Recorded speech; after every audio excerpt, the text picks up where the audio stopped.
Hello guys.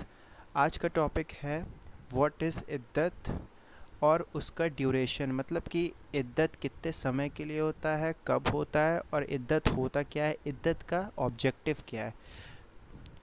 तो start करते हैं हम लोग। सबसे पहले तो हम लोग ये देख लेते हैं कि इद्दत का मतलब क्या होता है। इद्दत का मतलब क्या होता है, ये एक वेटिंग पीरियड है एक वुमेन के लिए, एक मुस्लिम वुमेन के लिए एक वेटिंग पीरियड है, जिस पीरियड में वो किसी और मैन के साथ शादी सोलेमनाइज नहीं कर सकती, किसी और मैन के साथ शादी नहीं कर सकती है अगर वो इद्दत पीरियड में है। अब देखिए इद्दत पीरियड कब कब हो सकता है। एक मुस्लिम वुमेन इद्दत पीरियड कब कब इद्दत पीरियड में रहेगी, जब उसके हस्बैंड की डेथ हो जाएगी तब रहेगी, या तो उसका हस्बैंड डाइवोर्स उसे दे देगा तब होगी। ये दो केस में ही इद्दत में होती है एक मुस्लिम वुमेन, या तो उसके हस्बैंड की डेथ हो जाती है या तो उसका हस्बैंड उससे डाइवोर्स दे देता है। अब हम लोग आगे देखते हैं कि इद्दत का ऑब्जेक्ट क्या है, इद्दत क्यों होता है। देखिए फर्स्ट इसका ऑब्जेक्ट ये है कि मतलब कि अगर मान लीजिए कि इद्दत पीरियड के पहले, मतलब कि अगर जो वुमेन है वो प्रेग्नेंट है, तो उस प्रेगनेंसी में जो उसका बच्चा है तो वो बच्चा असल में है किसका, वो जो पहले शौहर जो मरा है या जिसने डाइवोर्स दिया है उसका है, या तो जो नया जिससे शादी करेगी वुमेन अगर करती है तो उसका है। तो ये जो जो दोनों के बीच की जो कन्फ्यूज़न है, जो कि कन्फ्यूज़न ऑफ पेरेंटेज जिसे हम लोग कहते हैं, मतलब कि जो माँ जो बाप है और जो बाप है उसकी जो कन्फ्यूजन है कि बाप कौन है, तो वो जो कन्फ्यूजन ऑफ पेरेंटेज है उसको दूर करने के लिए हम लोग इद्दत पीरियड रखते हैं, मतलब वो जो मुस्लिम वुमेन है वो रखती हैं। लेकिन एक तो ये हो गया एक ऑब्जेक्टिव, लेकिन इसका दूसरा ऑब्जेक्टिव भी ये है। जैसा कि मैं आपको बताऊंगा आगे तलाक़ के मतलब जब मैं तलाक़ डिस्कस करूंगा। देखिए तलाक़ क्या होता है, जब मुस्लिम हस्बैंड जो होता है वो पहली बार तलाक़ बोलता है तो वहाँ से इद्दत पीरियड शुरू हो जाता है। तो 3 महीने 3 महीने में 3 महीने का होता है कोर्स ये, तो हर महीने तलाक़ बोलना पड़ता है। तो ऐसा है कि जब पहली बार जब वो प्रोनाउंस करता है तलाक़, तब से उसका इद्दत पीरियड शुरू हो जाता है। तो क्या होता है कि एक ये भी ऑब्जेक्ट है कि जो 3 पीरियड बोलेगा उस 3 महीने के पहले, जो 3 महीने का होता है तलाक का, उसके पहले हस्बैंड चाहे कि अपनी शादी को डिज़ोल्व कर दे, ख़त्म भी कर सकता है हर महीने 3 बार तलाक बोल के, या तो 3 महीने से पहले उसको उस शादी को फिर से बरकरार रख सकता है, मतलब कि अपने रिलेशन को फिर से वो वापस ला सकता है 3 महीने के पहले पहले। तो एक ऑब्जेक्टिव इसका ये भी रखा गया है कि दोनों में मतलब आपसी सहमति हो जाए, दोनों लोग आपस में बैठ के वो कर लें, सुलह कर लें, तो इसलिए वो रिवोक भी कर सकता है अपना डाइवोर्स जो है, जो पहली बार तलाक बोला है। लेकिन अगर 3 बार तलाक बोल दिया हर महीने, तो उसका 3 महीने के बाद तलाक हो जाता है। तो ये है, एक तो मैंने आपको बताया एक डेथ के केस में होता है और एक डाइवोर्स के केस में होता है। अब देखिए अमीर अली इसको अमीर अली की डेफिनेशन क्या है इद्दत की। It is an interval which the women is bound to observe between the termination. अब देखिए किसके किसके बीच में वुमेन बाउंड है। देखिए between the termination by death और divorce of one matrimonial alliance. अब मैट्रिमोनियल अलाइंस का क्या मतलब हुआ, मतलब कि जो उसकी पहली शादी है उसका जो हस्बैंड, उसकी पहली शादी से जो उसका हस्बैंड है उसकी डेथ या डाइवोर्स के से लेके उसके दूसरी शादी तक के बीच का जो टाइम होता है ना, उसकी पहली शादी का जो हस्बैंड है उसकी डेथ या डाइवोर्स से लेके जब उस जिस दिन उसकी डेथ होगी तब वो इद्दत पीरियड शुरू करेगी, या तो जिस दिन उसका हस्बैंड पहली बार तलाक प्रोनाउंस करेगा तब से इद्दत। ये दोनों केस से लेकर जब तक कि वो दूसरी शादी नहीं कर लेती, इन दोनों के बीच का जो टाइम होता है इसको ही हम लोग इद्दत पीरियड कहते हैं। इद्दत पीरियड में क्या होता है कि इद्दत पीरियड में एक वो मुस्लिम वुमेन मैरी नहीं कर सकती किसी और से, वो इद्दत पीरियड ख़त्म होने के बाद ही किसी और से मैरिज कर सकती है। कन्फ्यूजन ऑफ पेरेंटेज के लिए, और अगर डेथ का केस नहीं है, डाइवोर्स का केस है, तो हस्बैंड चाहे उस डाइवोर्स को रिवोक भी कर सकता है। तो ये दो वजहों की वजह से इद्दत होता है। अब देखिए, इद्दत दो टाइप के होते हैं। एक तो इद्दत होता है अगर उसका हस्बैंड मर जाता है या तो उसका हस्बैंड डाइवोर्स देता है, ये दो केस आते हैं। अब देखिए, इद्दत ऑफ विडोहुड में क्या होगा जबकि उसका हस्बैंड मर जाता है। देखिए, जब उसका हस्बैंड मर जाएगा तो इद्दत का टाइम होगा 4 months and 10 days। When a person dies leaving a widow, she is prohibited from marrying before the expiration of 4 months and 10 days। Death के केस में, वुमेन के हस्बैंड के डेथ के केस में, वो 4 महीना और 10 दिन तक उसका इद्दत पीरियड चलता है। अब ये तो हो गई विडोहुड की बात। अब देख लेते हैं हम लोग डाइवोर्स के केस में। अब देखिए, डाइवोर्स के केस में क्या होता है, जब डाइवोर्स के केस में 3 महीने का होता है। 3 महीने का कब स्टार्ट होता है ये, जबकि पहली बार तलाक प्रोनाउंस करता है तब से इद्दत पीरियड शुरू हो जाता है और वो 3 महीने तक चलता है। एक तो बात ये हो गई कि दो केस में होता है, एक डेथ के केस में और एक डाइवोर्स के केस में। अब देखिए, अब नेक्स्ट है कि इद्दत ऑफ प्रेग्नेंट वुमेन। अब प्रेग्नेंट वुमेन का क्या है, मान लीजिए कि उसका हस्बैंड मर चुका है और डेथ हो गई है, और फिर डेथ के दौरान उसकी जो विडो है वो प्रेग्नेंट है। If a widow is pregnant at the death of her husband, so इस केस में क्या होगा कि द इद्दत विल नॉट टर्मिनेट, इद्दत ख़त्म नहीं होगा। कब तक ख़त्म नहीं होगा, जब तक कि उस बच्चे जो कि प्रेग्नेंट वुमेन है, जो कि मरे हुए हस्बैंड की जो वुमेन है, उसका जो बच्चा है पेट में, उसकी डिलीवरी नहीं हो जाती, या तो वो पेट में ही ख़त्म नहीं हो जाता, जिसको कि हम मिस कैरेज कहते हैं। तो ये दोनों में केस में अगर नहीं हो जाता तो उसका इद्दत पीरियड कंटिन्यू रहेगा, टर्मिनेट नहीं होगा अनटिल डिलीवरी और मिस कैरेज।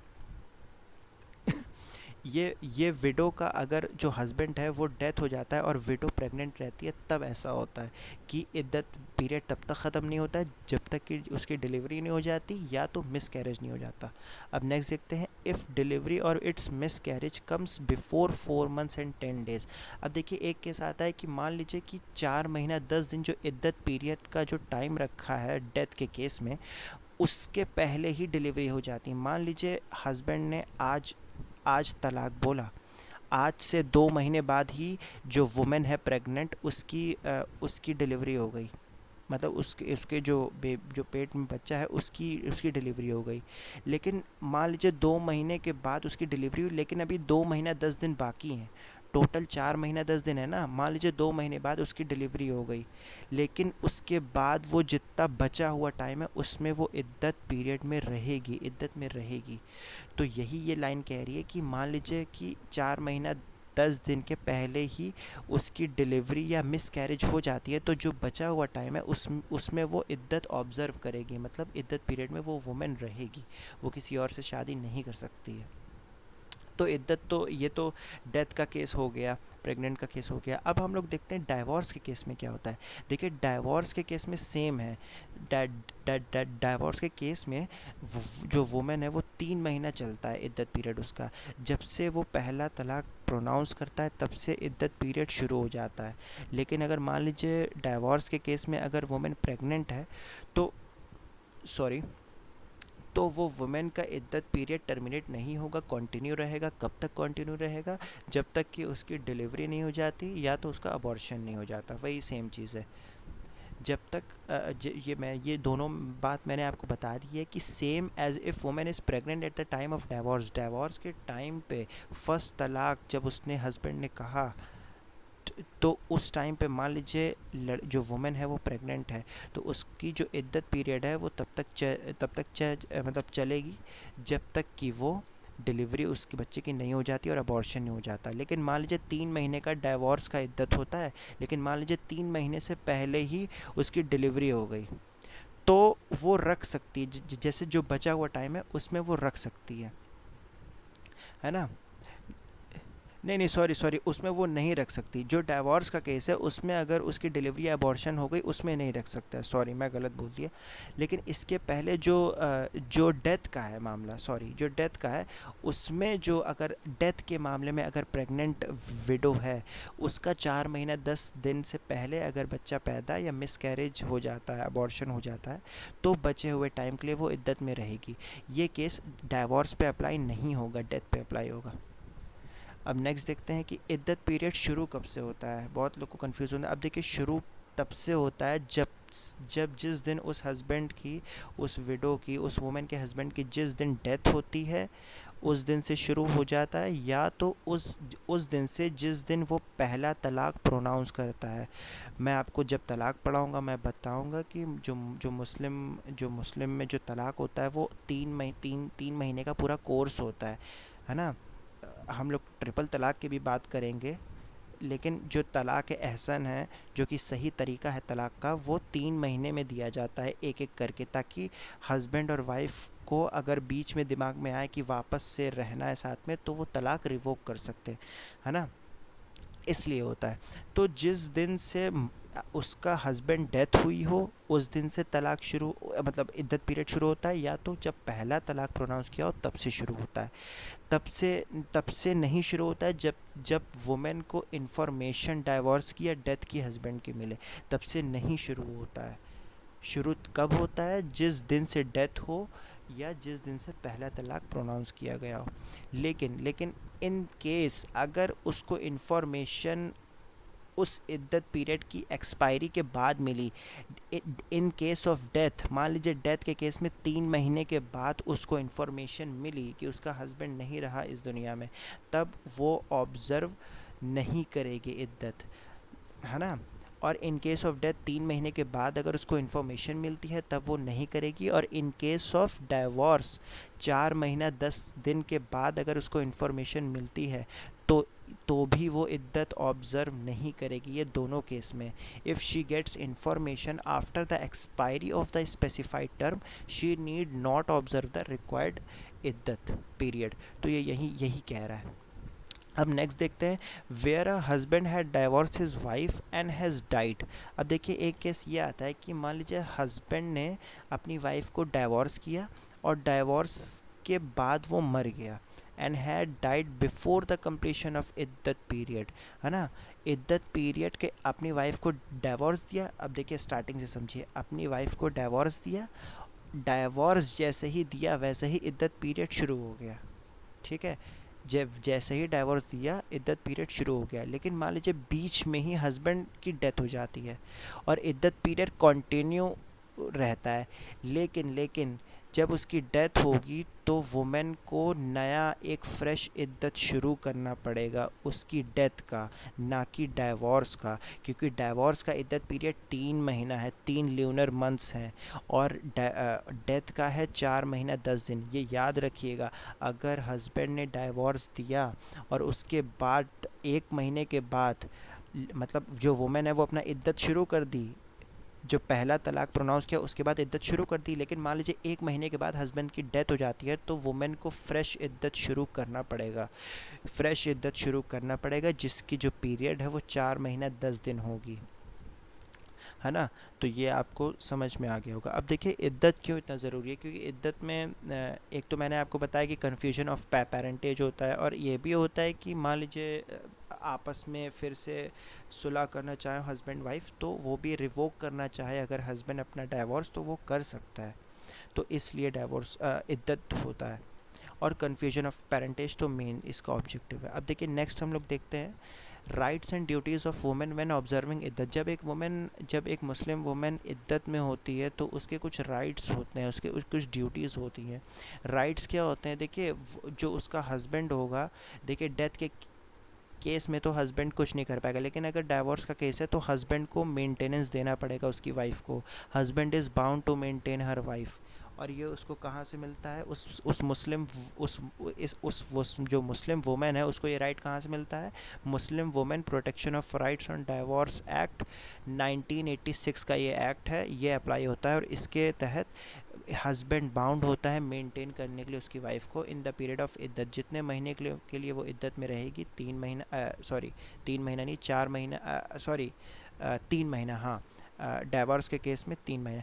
तो 3 महीने तक उसको अपनी वाइफ को मेंटेन करना पड़ेगा, उसका खर्चा उठाना पड़ेगा। नेक्स्ट क्या है? The wife can not marry another person. Wife इद्दत में किसी और से शादी नहीं कर सकती जब तक कि इद्दत पीरियड ख़त्म नहीं हो सकता।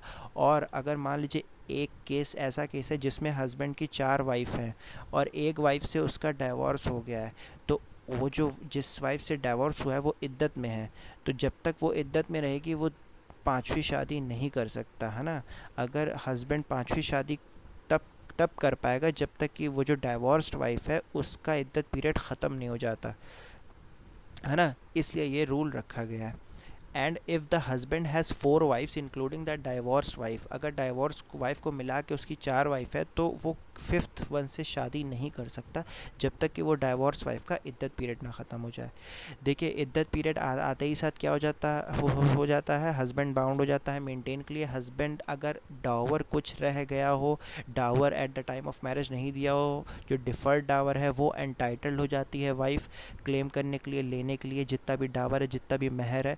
आगे मैं बताऊंगा डावर का अलग से, मतलब मैं बताऊंगा कि डावर क्या होता है, महर क्या होता है ना। तो अगर वाइफ क्लेम कर सकती है, एंटाइटल हो जाती है डावर के लिए। और अगर कोई प्रॉम्प्ट डावर है तो अगर वो अब तक पेड नहीं किया गया हस्बैंड द्वारा तो वो इमीडिएटली पेएबल हो जाता है वाइफ के लिए, है ना। तो ये चीज़ होती है। अब नेक्स्ट, अभी आज के लिए इतनी, अब नेक्स्ट में मैं आपको बताऊंगा कि ये डावर डावर में हम लोग डिस्कस करेंगे। Thank you.